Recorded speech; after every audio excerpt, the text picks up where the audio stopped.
In this video, I'm going to show you how to increase audio quality on Spotify. This is how to do it. Open your Spotify app. Go to your profile at the top left corner. Now click on Settings and Privacy. Go to Media Quality. And here you're going to see where it says Wi-Fi streaming quality. By default, it is set to automatic, which means your audio quality will adjust based on the strength of your network.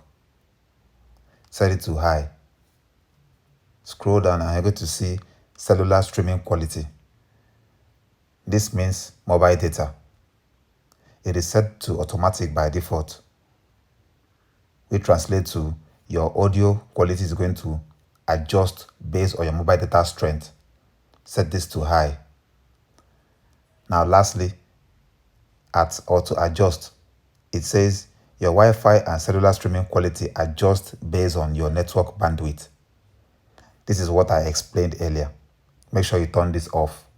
If you have Spotify Premium, you can even take it a step further by choosing very high for cellular streaming quality and very high for Wi-Fi streaming quality.